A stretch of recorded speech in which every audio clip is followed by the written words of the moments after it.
RSM public school के क्रमवीर प्यारे बच्चों, आज हम लोग इस वीडियो में शब्द व्यवस्था पढ़ेंगे।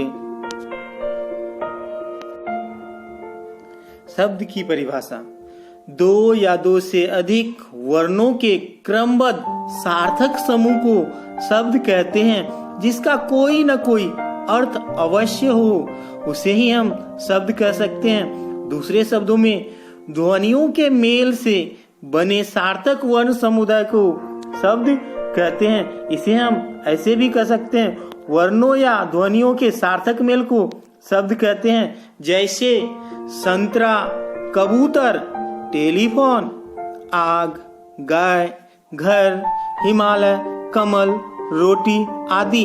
इन शब्दों का निर्माण दो वर्णों के मेल से हुआ, दो या दो से अधिक वर्णों के मेल से हुआ, जिसका अर्थ निकलता है, इसलिए इसे हम शब्द कह सकते हैं।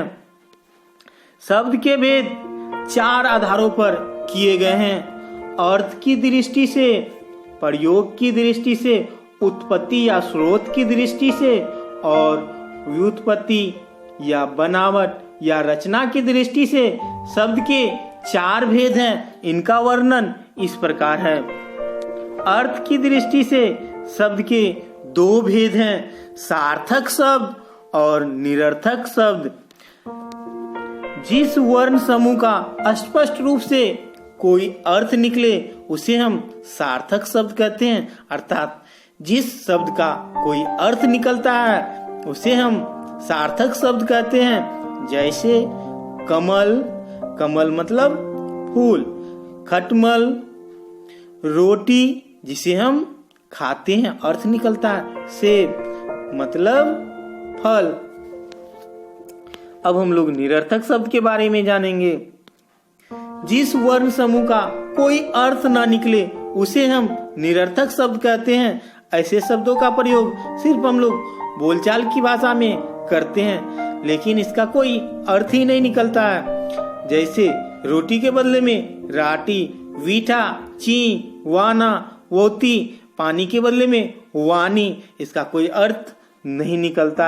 इस प्रकार के शब्द को हम निरर्थक शब्द कहते हैं। अब हम लोग प्रयोग की दृष्टि से शब्द के भेद के बारे में जानेंगे। प्रयोग की दृष्टि से शब्द के दो भेद होते हैं: विकारी शब्द और अविकारी शब्द। विकारी शब्द के बारे में हम लोग जानेंगे। जिन शब्दों के रूप में लिंग, वचन, कारक के अनुसार परिवर्तन का विकार होता है उन्हें हम विकारी शब्द कहते हैं। इसे हम ऐसे भी कह सकते हैं, विकार यानी परिवर्तन। वे शब्द जिनमें लिंग, वचन, कारक आदि के कारण विकार या परिवर्तन आ जाता है उन्हें विकारी शब्द कहते हैं। जैसे लिंग के कारण परिवर्तन, लड़का पढ़ता है, यहाँ पर पुल्लिंग है तो लड़का पढ़ता है, और स्त्रीलिंग अगर लगाएंगे तो लड़की पढ़ती है। वचन के कारण परिवर्तन, एक वचन में लड़का पढ़ता है, और अगर लड़का का हम बहुवचन बनाएंगे तो लड़के पढ़ते हैं। वचन के कारण भी विकारी शब्द में परिवर्तन होता है। कारक के कारण परिवर्तन, कारक की विभक्ति के कारण परिवर्तन, लड़का पढ़ता है, और अगर विभक्ति लगाएंगे तो लड़के को पढ़ने दो।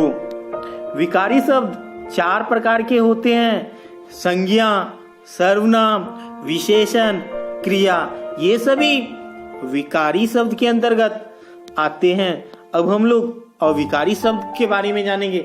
जिन शब्दों के रूप में लिंग, वचन और कारक के कारण कोई परिवर्तन नहीं होता, कोई भी बदलाव नहीं होता, उसे हम अविकारी शब्द कहते हैं। अविकारी शब्द भी चार हैं: क्रिया विशेषण, संबंध बोधक, समुच्चय बोधक, विस्मयादि बोधक। ये सभी अविकारी शब्द के अंतर्गत आते हैं, क्योंकि इसमें लिंग, वचन, कारक के कारण कोई परिवर्तन नहीं होता। जैसे क्रिया विशेषण में राम धीरे धीरे जाता है, धीरे धीरे यहाँ पर क्रिया विशेषण है।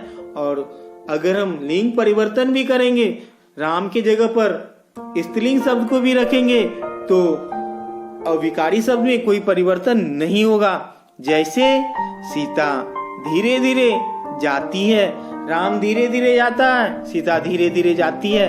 यहाँ पर धीरे धीरे में कोई परिवर्तन नहीं हो रहा है। प्यारे बच्चों, इस वीडियो में इतना ही। धन्यवाद।